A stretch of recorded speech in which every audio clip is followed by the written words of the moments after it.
Hi, my name is Dr. Lindsay Jamieson. I'm a theoretical computer scientist from Portland, Maine. So when I was little, I my parents got an Apple IIgs.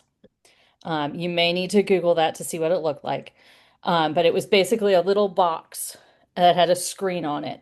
And one of the things that they got with the 2GS was the instructions for coding in BASIC. And if you ever look at this, one of those languages where you tell it which line to go to next. And I thought this made a lot of sense. When I got to high school, one of my elective choices was computer science, and I was debating what to do, and my parents suggested that as my option. And I got into this class, and it made sense to me.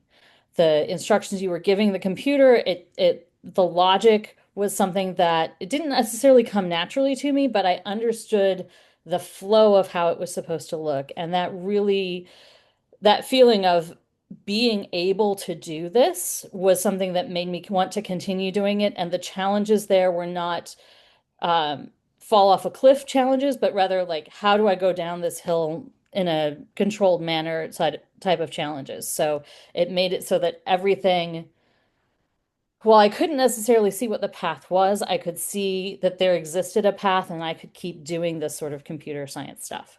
So one of the things I found is that all people interact with the world differently.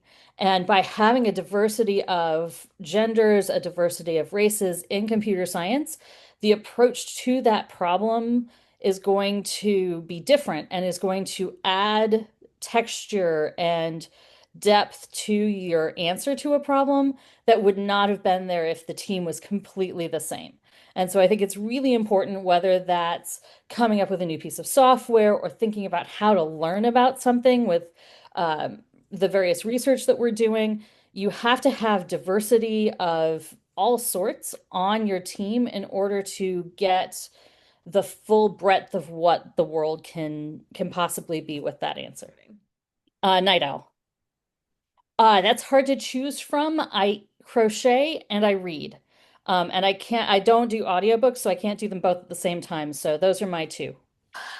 Right now, I started doing I have a personal trainer.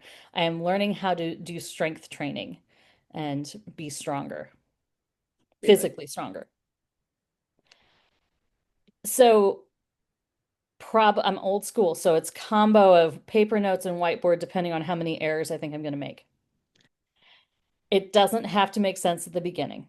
You should keep trying.